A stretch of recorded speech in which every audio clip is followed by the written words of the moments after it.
Boa noite, pessoal. Aqui quem está falando é o Hilton, do Palio Diário, né? Hoje eu tenho duas convidadas muito ilustres, né? A Nutri Julie Marquato, né? E a pesquisadora, estudante de psicologia e expert em jejum intermitente, né? A nossa Flávia Trajano. Bem-vindas, pessoal.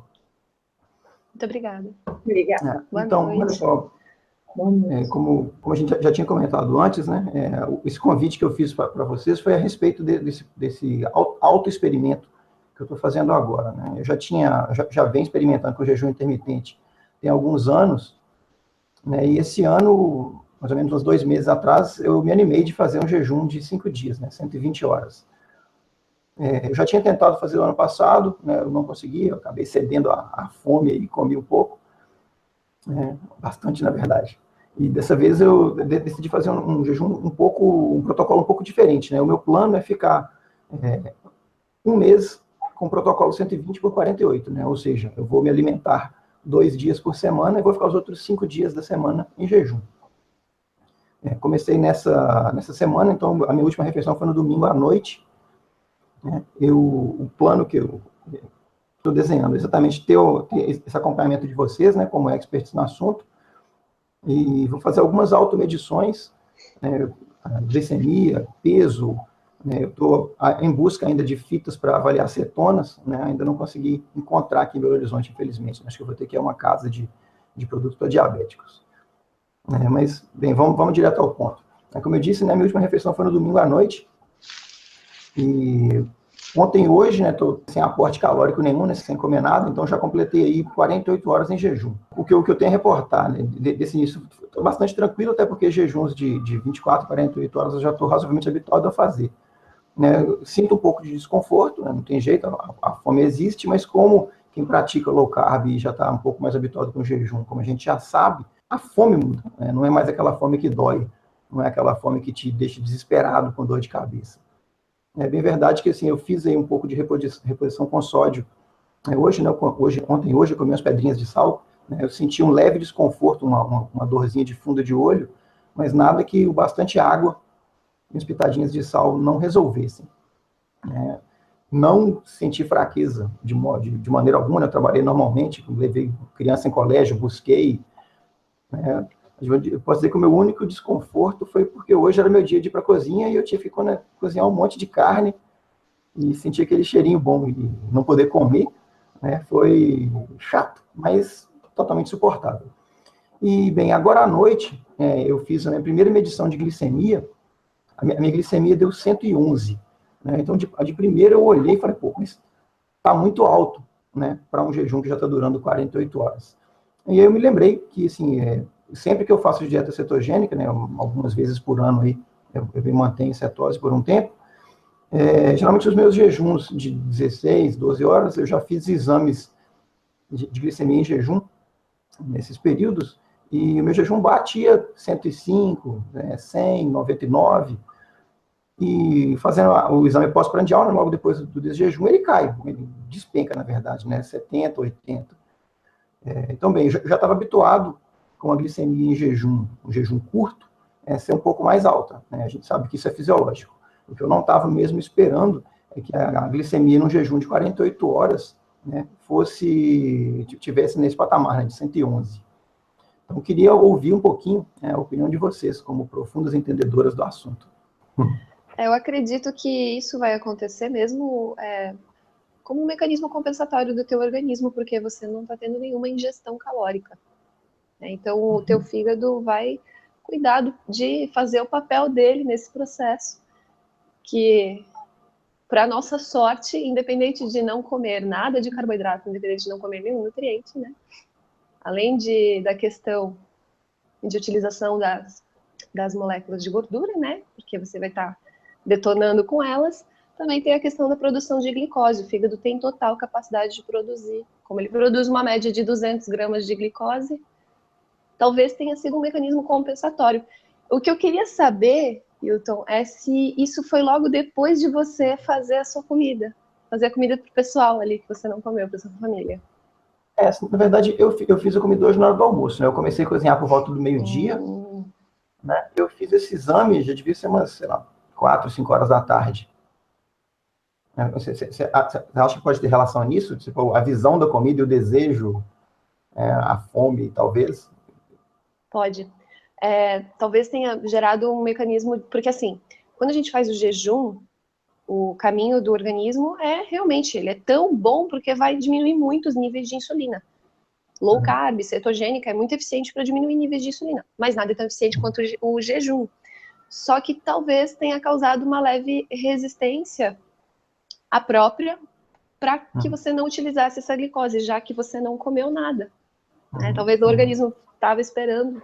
Não é uma explicação com respaldo científico, mas mas é uma coisa que vale testar novamente.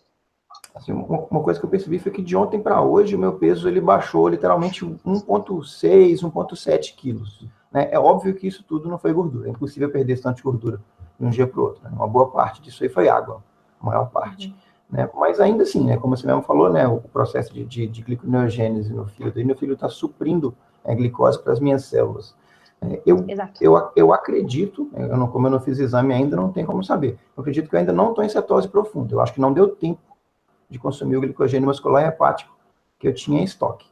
Né? Então, assim, eu estou acreditando, né, e agora, dada a sua hipótese aí, eu estou acreditando que nas próximas medições eu devo medir a glicemia de novo no final dessa semana, né, primeira semana de jejum. Então, na sexta-feira à noite eu devo medir de novo.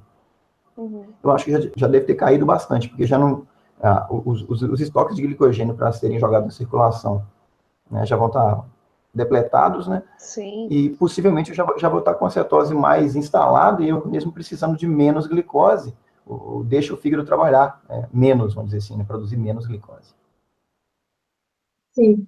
E é interessante que as pessoas têm muita dúvida, né? Muitos questionam que o cérebro precisa de glicose, que o cérebro precisa que se fizer low carb, se fizer jejum, você vai estar deixando de fornecer, né? Tá aí um mecanismo natural que a gente tem, né? O nosso corpo é inteligente, nossa fisiologia, ela é totalmente preparada para essa escassez, né? Então, ela vai gerar glicose que o nosso cérebro tanto precisa. Muito interessante, né? Ver isso na prática mesmo. Nossa, e você comentou isso. Hoje mesmo eu abri o livro, estava lendo um pouco sobre intolerância à sacarose. Fui abrir livro de bioquímica para ver a questão bioquímica mesmo, né? E um dos detalhes que tinha no livro do Leninger era o cérebro precisa de glicose. Estava falando disso. E eu me lembrei de uma leitura antiga que eu fiz, onde foi do William Campbell Douglas, que ele falava o quanto a glicose que o nosso corpo produz é muito melhor do que a ingerida para o consumo cerebral. Acho que assim, são duas coisas que eu costumo falar sempre, né? A primeira coisa é que para você ter glicose, você não precisa comer glicose, né? Foi o que a gente acabou de falar. Né? E o outro ponto eu chamo de a profecia autorrealizada. Né? O cara fala assim, poxa, não, se você fica em jejum, você vai desmaiar porque você não está aportando glicose. Né? Assim, o fato é que a maior parte das pessoas que falam, que comentam esse tipo de coisa, é o cara que ele pratica uma alimentação que é muito, muito rica em carboidrato. Então, quando o cara, de repente, ele entra em jejum, né, como as enzimas dele, pega a lipase hormônio sensível, por exemplo, ela ainda está prejudicada pelo monte de insulina que estava circulando o tempo inteiro, ele não consegue quebrar gordura. Aí o cara para de comer carboidrato, na verdade, para de comer tudo, né? O corpo não sabe queimar gordura ainda. Aí, o cara desmaia mesmo. E acho que assim, acaba sendo por isso que a falácia do comer de 3 em 3 horas vai se perpetuando. Né? Porque se você come muito carboidrato, você vai ter fome de 3 em 3 horas. Então é esperado você comer de 3 em 3 horas. Ao passo que se você comer menos, obviamente, a sua fome vai ficar muito mais controlada. Você não vai ter fome o tempo inteiro. Então é fácil ficar sem fome. Com o estilo alimentar reduzido em carboidrato. Desculpa, pode falar. Não, pode terminar. O pessoal perguntou, quando eu postei lá sobre esse teu jejum, se você tinha sobrepeso e qual que era o teu maior objetivo desse protocolo, né, dessa prática assim, mais prolongada. Então, olha só, na verdade, desde que eu comecei a praticar dieta paleo, né? Mesmo quando eu comecei, eu não estava sobrepesado, eu estava no meu peso ideal, só que a minha composição corporal estava bem diferente, né? Eu tinha 28% de gordura, né? Só praticando paleo, exercício funcional, eu caí para 9, 10%, né? Mas, assim, fato, desde que o meu filho nasceu, principalmente, meu filho nasceu ano passado, né? Eu me desleixei um pouco, tá? No sentido de que eu nunca saio da dieta, né? Mas muitas vezes eu abuso de comida, da comida de verdade, né? E em paralelo com isso, né, eu tenho dormido pouco. Não tem como não dar suporte pro meu bebê à noite. A gente sabe que, por exemplo, ficar sem dormir afeta diretamente a produção de cortisol, blá, blá, blá. Você vai engordar, vai perder massa magra e tudo mais. Então, assim, fato, né, desde que o meu filho nasceu até agora, o meu peso ele tem oscilado para cima e para baixo, mas é uma faixa razoavelmente grande, né? Quando meu filho nasceu, eu estava pesando 62 quilos, mais ou menos. Ontem eu estava com 70. Não é à toa. Tem a falta de sono e eu sei exatamente o que eu estou fazendo de errado. Às vezes eu estou comendo mel demais, né? Eu comecei a abrir muitas exceções para tomar um vinho, né? E a gente sabe que, poxa, um pouquinho não vai ter problema, né? Mas 2 garrafinhas no final de semana, 3 garrafinhas no final de semana, né? A coisa já começa a pesar quando você coloca esse monte de fatores combinados. Tá? Então, assim, fato. Eu fiz uma bioimpedância ontem, né? Estava lá com o meu fisioterapeuta, ele tem uma máquina de bioimpedância melhor do que a média, né? A gente sabe que também não é tão confiável o exame, mas na máquina dele deu 20%. Aí eu tomei um susto, falei, poxa, né? Porque assim, você subir de 10 para 20, né? Foi, então, beleza, eu continuo na minha faixa de peso normal, para minha altura o meu IMC tá bacana, mas novamente, né? Tem gordura demais aí, não está me agradando. Então, assim, o meu objetivo primário disso não é emagrecer, tá? De maneira alguma, estou fazendo isso como teste mesmo. Mas eu vou unir o útil ao agradável.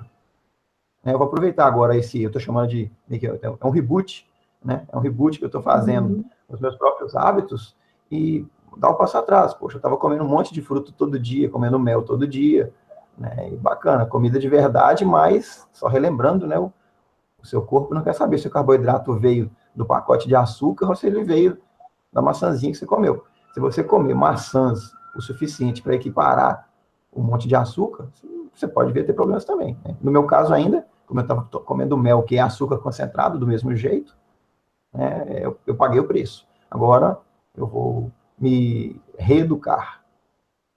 Hilton, uma pergunta.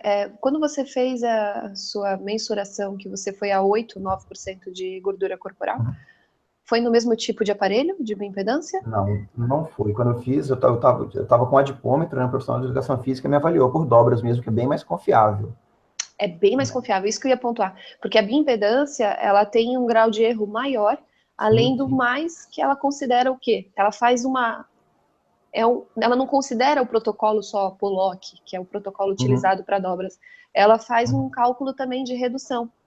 Então, se você fosse hoje lá pesar com ele de novo, sabendo que você perdeu um pouco de água, ia acusar que você perdeu massa magra, porque por conta do glicogênio muscular. Então, assim, eu acho péssimo confiar nessas máquinas. Não acredite completamente, tenta fazer as dobras. Mas na verdade, assim, uma coisa que eu costumo comentar sempre com as pessoas, né?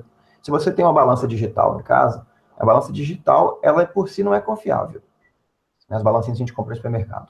Ela não é confiável. A questão toda é que o erro dela tende a ser constante. Tá? Então, se ela me deu um erro de 10% hoje, ela me dá um erro de 10% amanhã. Então, ainda que esteja errado hoje e amanhã, eu consigo pelo menos medir a variação. Entendeu? Então, assim, por exemplo, nesse caso, como eu não fiz exame de dobras agora para avaliar o meu percentual de gordura, né, eu sei que era percentual de gordura X. A bioimpedância, eu sei que ela está chutando isso para cima. Né? Então, onde ela está falando que é 20, eu sei que, na verdade, deve ser 16, 15, deve estar mais ou menos nessa faixa, até pela inspeção visual. Né? Eu tenho alguns comparadores visuais. Mas, ainda assim, quando na semana que vem, ou ao final do jejum, não sei, ao final do mês, eu fizer esse exame de novo na mesma máquina, né, eu vou conseguir ter um comparativo interessante. Não para falar, eu tinha tanto e agora eu tenho tanto, mas para conseguir falar, eu perdi tantos por cento de gordura. Entendeu? Então, assim, não estou preocupado, não estou com medo dela, não. Mas, assim, o que é fato para mim, né, é na inspeção visual. Eu comparo minhas fotos aí de meados do ano passado e foto de agora, eu vejo que nasceu um monte de gordurinha. Né? Eu não consigo mais ver serrátil, a musculatura da costela não aparece mais, por exemplo. A musculatura perto da crista ilíaca não está aparecendo mais. Eu já tinha vascularização razoavelmente boa. Né? Sumiu. De novo, né? Eu sei onde eu errei. Né? A questão agora é consertar, como corrigir. Né? Eu me reeducar, né? e ter sempre isso em mente. Calorias não são tudo que contam, mas elas também contam. Claro. Não são o foco. A termodinâmica, né, que o Dr. Souto fala, que não dá para fugir dela, né? Porque assim, acaba sendo sempre usado como falácia, né? A gente que vem do banco, dos bancos da faculdade de nutrição, né, o que te passam é que 100 calorias de açúcar, alface e carne é a mesma coisa. Né? A gente está careca de saber que não é. Exatamente. Né? Mas, ao mesmo tempo, né? Beleza, talvez 100 calorias de açúcar, né, e 2.000 calorias de maçã, talvez, será que não são a mesma coisa? Em termos de, vai ter um monte de açúcar ali, tem fibra, mas também tem um monte de açúcar. Então, é saber jogar com as duas coisas. Exatamente. Então, pessoal, só para a gente não se alongar muito, né, já está ficando tarde da noite. Não sei se vocês querem fazer mais algum comentário. Eu queria te perguntar se você está treinando. Pois é, Júlia, assim, eu não estou treinando por um problema simples. Eu já tenho uma lesão de ombro, que eu me machuquei há, sei lá, 10 anos atrás, fiz 2 cirurgias no ombro. E esse cara, de volta e meia, ele encrenca. Então, assim, um tempo atrás eu fui escalar com a minha filha, e agora o ombro está reclamando muito. Né? E eu tenho uma tendinite patelar também, no joelho direito, que é histórica, né, dos meus 20 anos de capoeira. Então, assim, sem um ombro e sem um joelho, eu não consigo fazer nada. Então, assim, por um lado, é ruim. Né? Eu sei que um jejum desse, ainda que não seja absurdamente longo, né, mas um jejum desse sem treino, ele aumenta a chance de eu perder um pouquinho de massa magra. Exatamente. Eu tenho consciência plena de que se eu treinasse, eu perderia nada ou quase nada. Né? Mas beleza, eu tô aberto ao risco. Né? Por outro lado, é um negócio bacana para você virar e mostrar para aquelas pessoas que falam que fazer jejum engorda. Se fazer jejum engordasse, né? Eu acho que não haveria populações magras no planeta. É que nem o Souto faz analogia. Se jejum engorda, né? Se a falta de comer engorda mesmo, né? É óbvio, é por isso que anoréxicas chegam nesse ponto. E quanto mais água você joga no cabelo, mais seco ele fica. Boa. É mais ou menos por aí mesmo. Por aí. Tá. Mas assim, então, pessoal, Flávia, você quer completar alguma coisa? Não, acho bem interessante, né, divulgar essas informações, porque as pessoas têm muito preconceito, né, ainda muito melhor com a nossa nutricionista aí, dando essas informações, porque, na verdade, o problema maior hoje das pessoas é a falta de informação, né, é ter aquele medo, aquele preconceito, acreditar piamente em alguns profissionais, porque o que eu mais me choco, gente, é de profissionais da área, tanto da nutrição, até da parte da educação física, eles vêm te ofendendo, mas por que você está falando isso? Porque não é assim, e vira aquela coisa assim, como se a gente estivesse inventando essa questão da fisiologia básica, de conceitos tão básicos, que é uma informação que está em qualquer livro aí de fisiologia, né, básica. Então, é muito importante, né? É muito importante, né?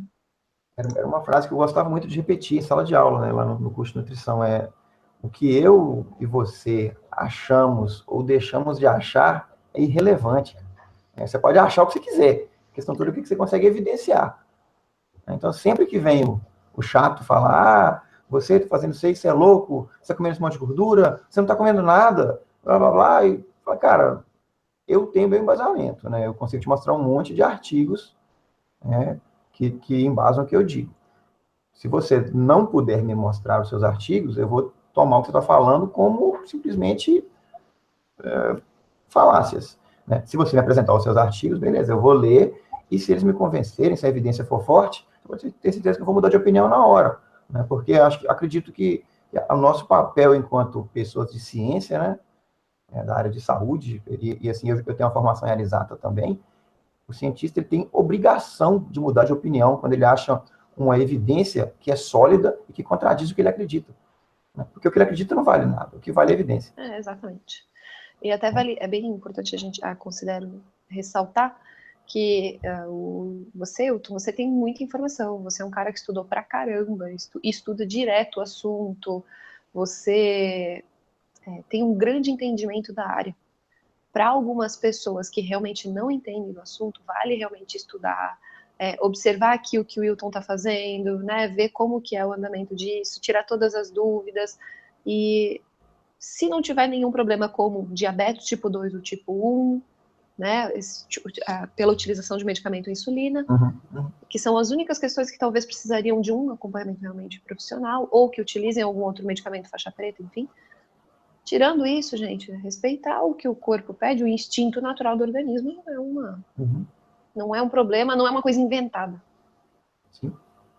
E a questão maior mesmo é a psicológica, né? A mais complexa, porque a comida acaba sendo algo sagrado, religioso. As refeições hoje, elas têm um significado muito mais amplo do que a própria nutrição, né? Então, às vezes, a gente sente que essas pessoas que se revoltam, não é porque você está falando uma informação nutricional, mas sim como se estivesse atacando a religião dele.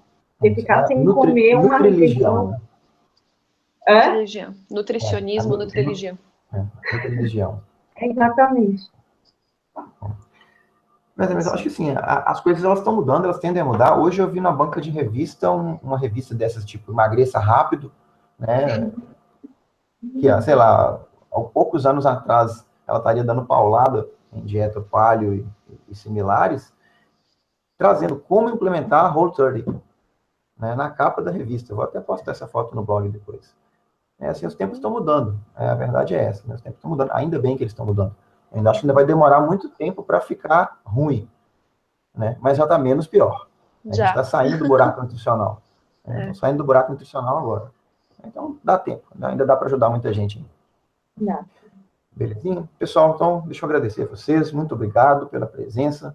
Eu espero que na semana que vem a gente consiga se organizar para fazer outro encontro desse, trocar mais um pouquinho de ideia, né? E mais insights, né, sobre o que vai acontecer com o meu corpo. Até lá. Tá bom? Eu tenho Boa noite. A ciência está do nosso lado. Vamos junto. Ótimo. Um abraço, pessoal. Um abraço. Obrigada. Tchau. Tchau, tchau.